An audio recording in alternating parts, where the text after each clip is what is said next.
You're doing it. I'm doing it? You're doing it. No, I thought you were doing it. No, you're doing it.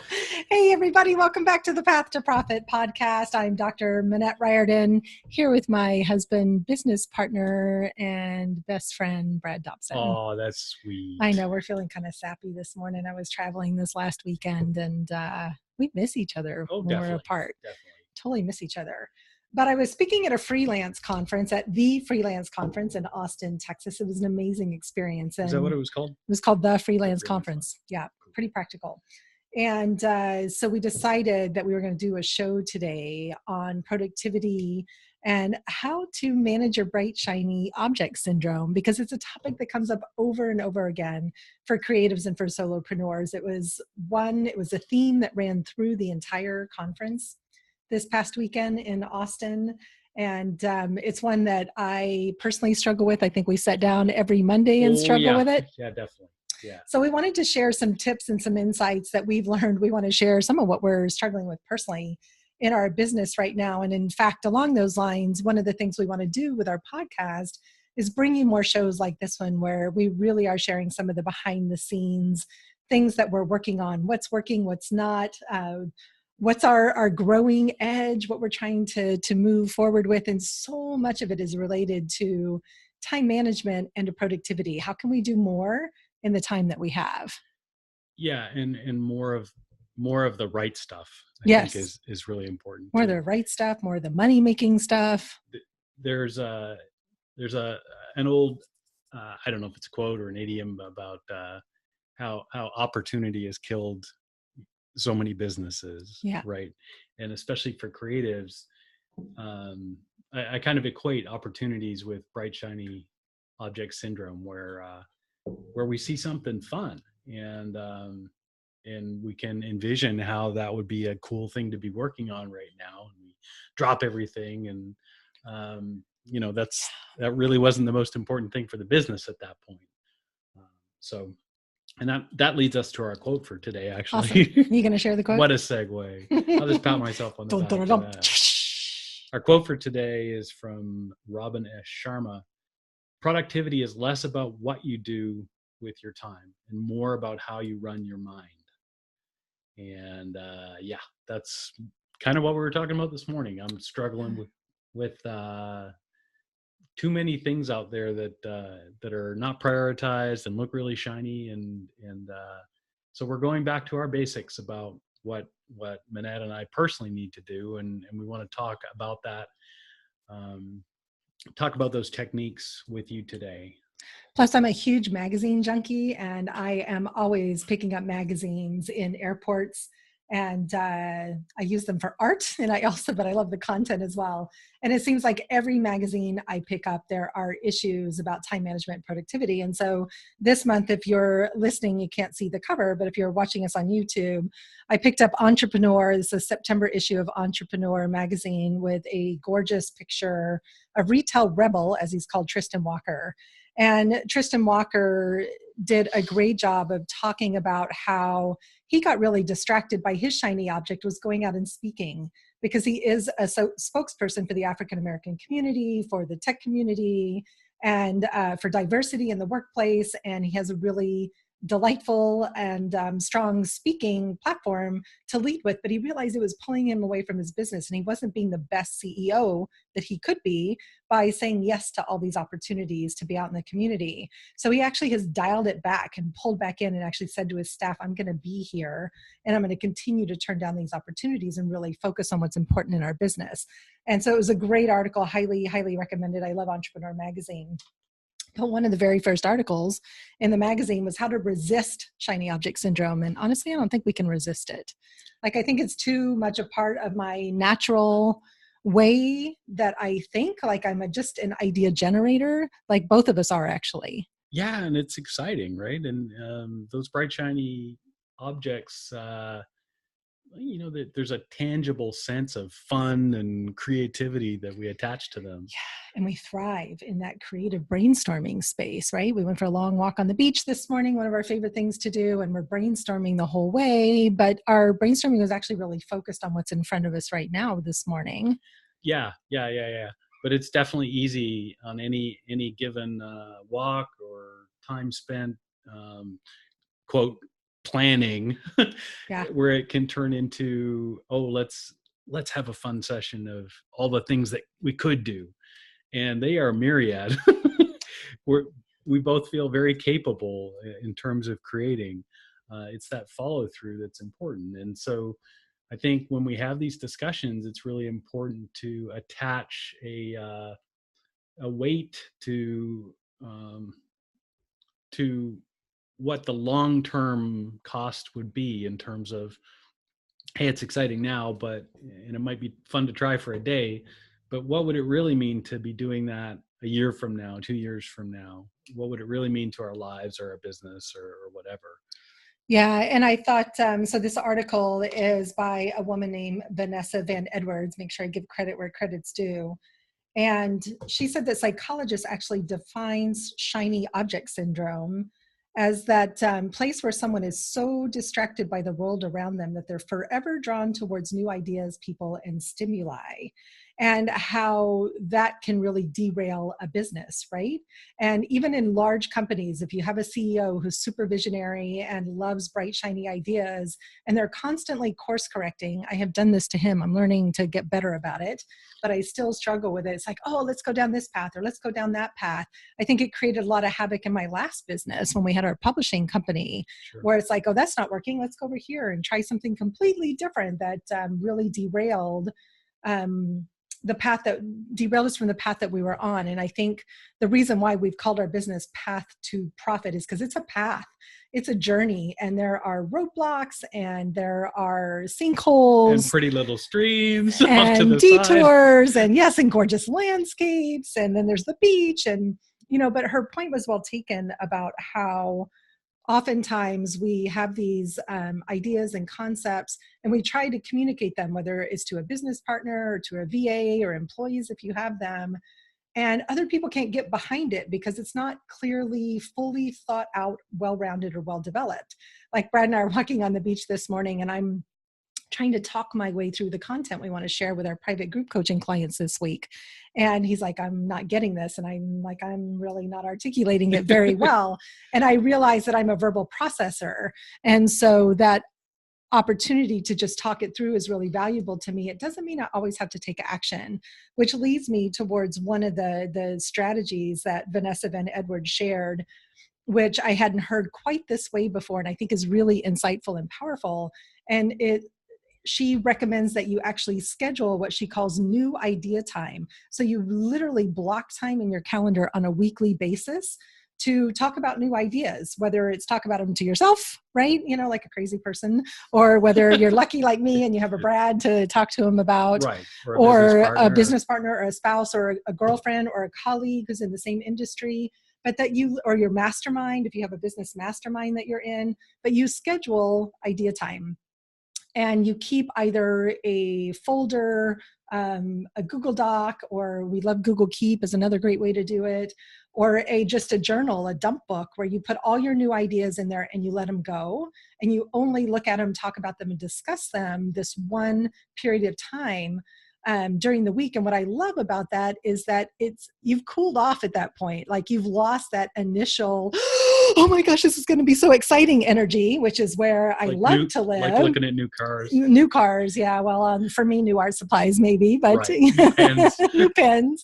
Yes, don't take me to Staples. Yes, but it's just that noticing of it helps you to look at it from a more rational, logical perspective, and really ask one of my favorite questions is this idea, this concept, going to move me closer towards my goal, or is it going to take me further away? Is it going to move me closer towards my goals, or is it going to move me further away, right? Sometimes we need to course correct. Sometimes we need to diverge a little bit and have another path in our business. But most of the time, we need to just stay on the path that we're on and make sure it's working before we add anything new or dramatic, which feels like the opposite of innovation. But what I've learned is that within our personal chosen path, if we invest in deep work, which Brad can talk a little bit more about that, and we did a whole show on, but if I invest time in how can I make what I'm doing already even better, I can find really awesome creative play and brainstorming opportunities on the path that I'm on. It doesn't always have to be a new path. Yeah. And you don't have to, you don't have to completely stifle your ideas. No, it's not about stifling them. It's okay to sometimes see a bright, shiny object and pursue it. That's okay. It's the problem is, I think, with creatives, I know for myself, and I am fairly certain for Manette, is that it can become a habitual thing, something that we're using to feed our fun. And it can't be all about fun. We can't just be trying I don't new know, things you're the all one time. that, insists that fun be one of our core values. That's true. But you can't necessarily make money every day off of just having fun and just pursuing whatever the newest thing is. So I would say, I don't think you have to put away all of your dreams in a box, which is going to bring us up to our next thing. But I know. But you don't even want to talk about this one, do you? That's right. But I think, most of them, once you've cooled off, like Manette said, and had a little bit of distance from them, you see, well, maybe that one wasn't that important. Maybe it's not that important that I paint a mural on the house today, or something like that. Paint a mural on the house? Who would want to do that? Me, totally. Yeah. So if you would let me.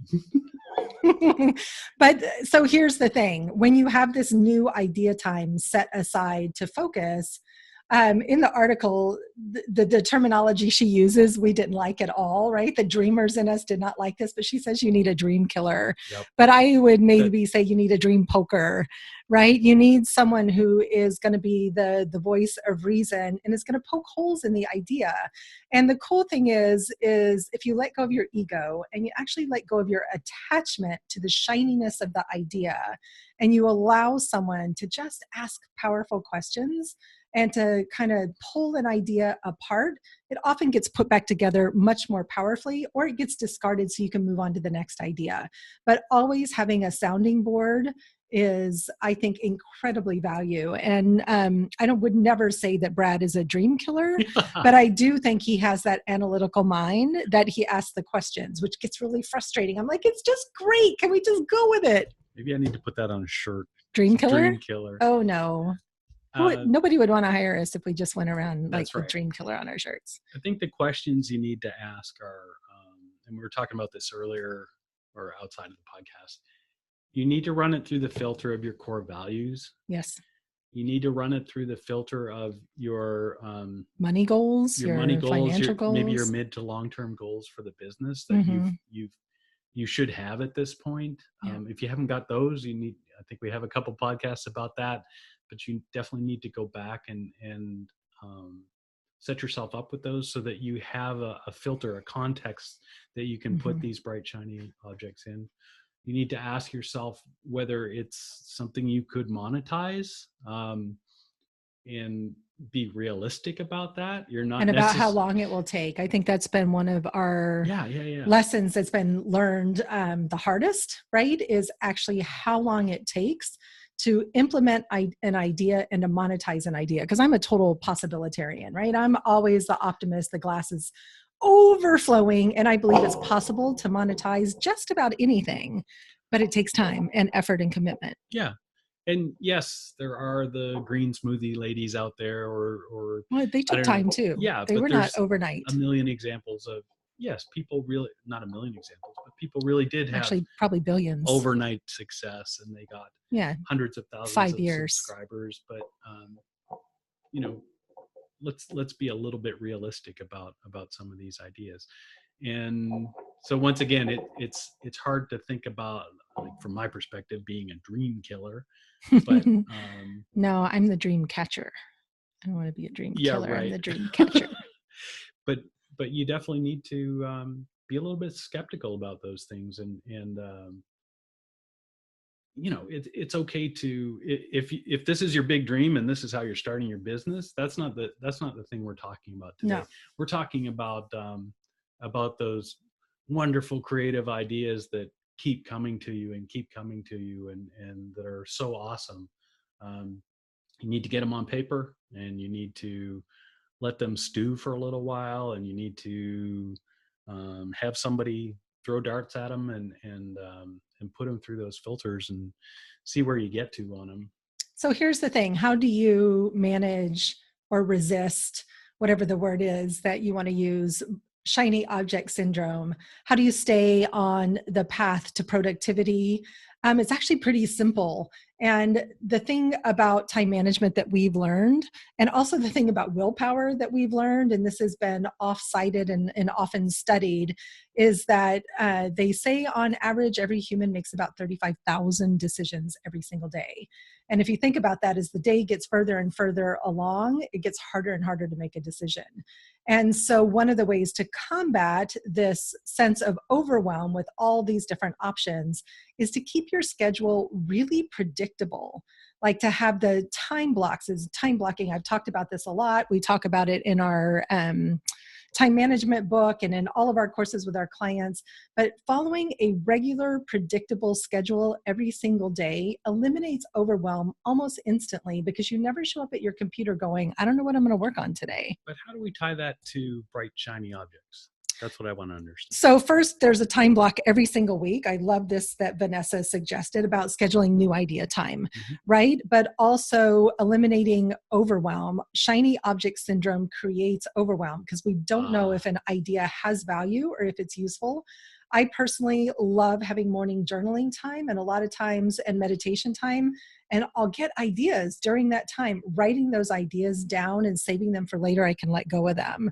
But for me personally, it would be really easy if Brad and I go for a walk every morning and we come up with some new idea every morning. We cannot implement that idea. I think that, so time blocking on a daily basis, having a predictable, regular schedule of what you're working on is really important. Making space for your passion projects. This is something we were talking about this morning as well. Right. So for me, painting is a passion project, right? It's not something that's going to go in my money-making hours every single day, but it's really important to me.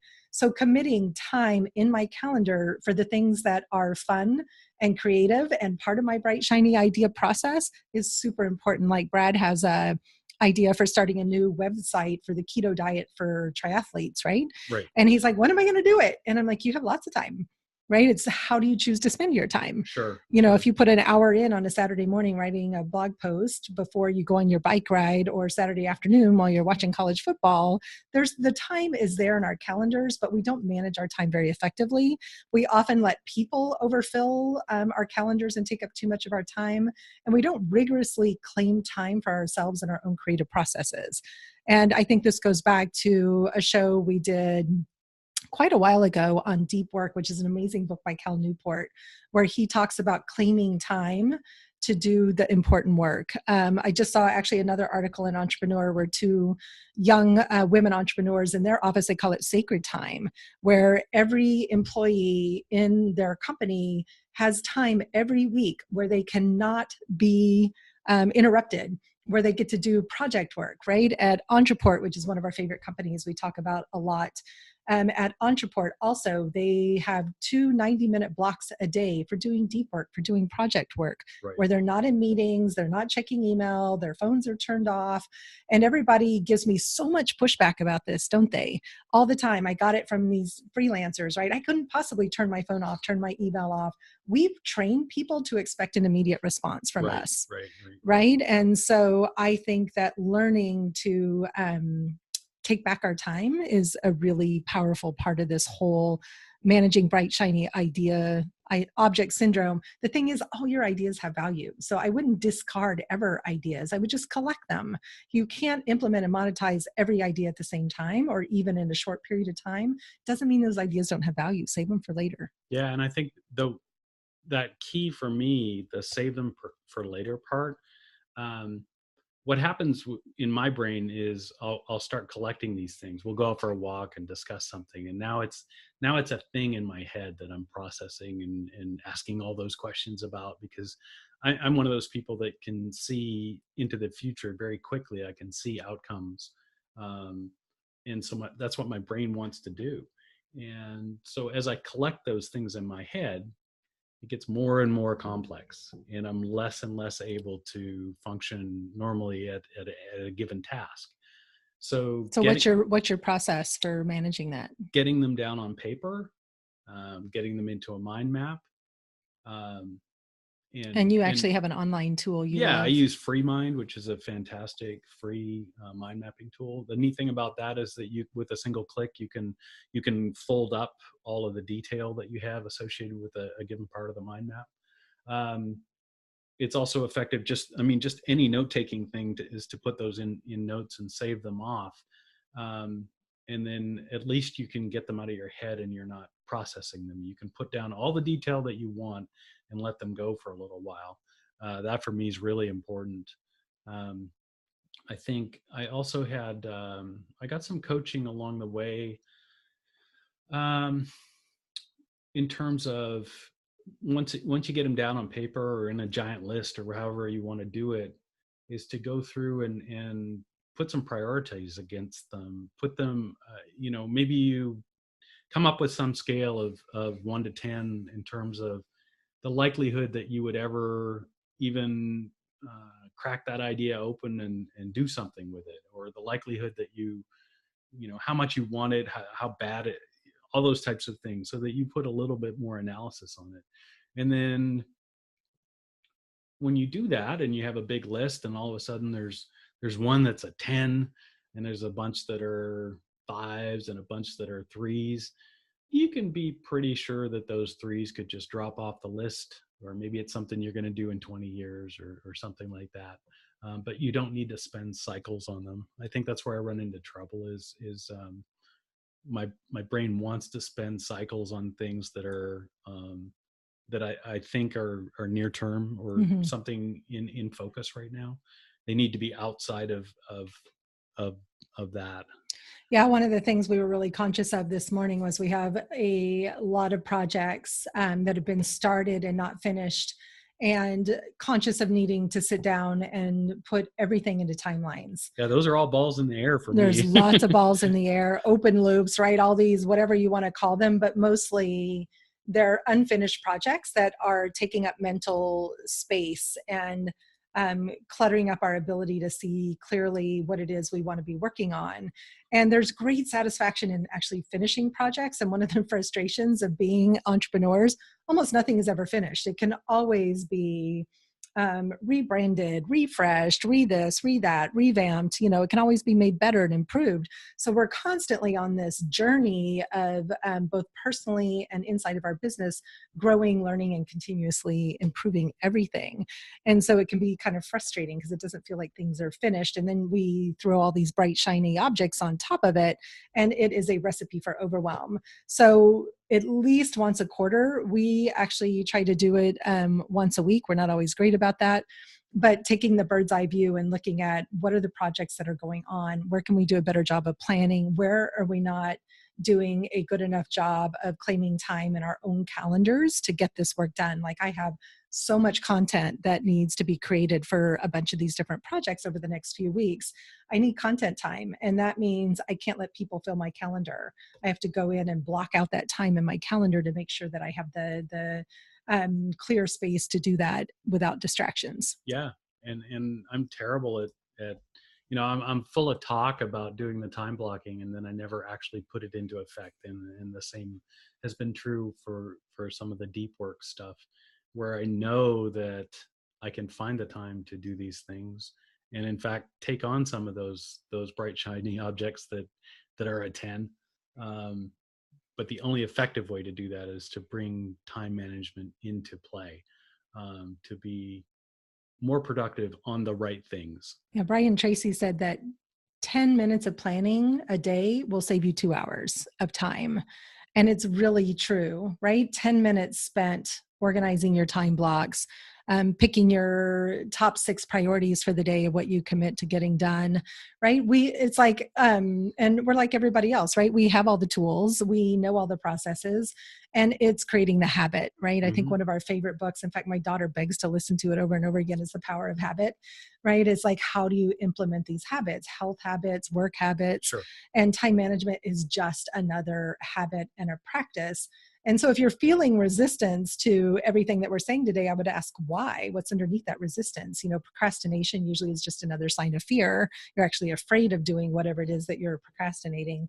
whether that's taxes, marketing, making sales and follow-up calls. It's easy for me to plan creative work, right? And put time for that in my calendar. Is not as easy to plan time. We were talking also about like review. Doing finances. Finances, doing analytics, right? Really digging deep into our numbers, what's working, what's not working. So all of those things, if they just get claimed in your calendar, they're 10 times more likely to happen. And like Brad said, everything needs to go through this beautiful filter of what your core values are, what's the impact that you want to create, and what are the goals that you've set out for your business, right? So having both those, I would say quarterly, annual, and then long-term goals, like 5 to 10 year goals out in front of you. So you know what you're working towards. That can also help manage that bright object syndrome. I also have a magic trick, one that works for me. I'm not a magic guy, but it's, even if you don't write anything else in your journal, just write what you're going to do tomorrow, the night before. Write down what you're going to do tomorrow, and it's not 1,000 things. It's 5 or 10 things at most. 10's a lot. Yeah. But it's magic. You say, okay, I'm going to do my workout at 7 or 6 or 5. Hey, triathletes get up early. And I'm going to do 1 load of laundry, and I'm going to do these major blocks for my work. And sleeping on it, you're going to sleep better because your brain doesn't need to have open loops about what's going to happen tomorrow. It's already set. And the magic part is that your brain gets to sleep on and sort of background process how it's going to do that. And you wake up in the morning and you don't, or at least this is the magic part for me, I don't then have some extra magic focus or anything like that, but the things just happen. And it's you're setting the intention, right? That's right. You're also letting go of all the other things on the list for the moment. Right. Saying this is what I'm most committed to completing on this day. Yeah. It's kind of cool. Yeah, so super cool. Journal the night before. All you got to do is write down the things you're going to do tomorrow. Super simple. And with that, I think that's a great place to end for today. Awesome. Stuff. So again, I'm Minette Riordan. This is Brad Dobson. We are co-founders of the Path to Profit Academy, where we make our best effort to avoid bright, shiny object syndrome and provide you with tips, tactics, and strategies for getting on the path to profit and staying there. And we'll see you on the next show. Have a good one. Bye, guys.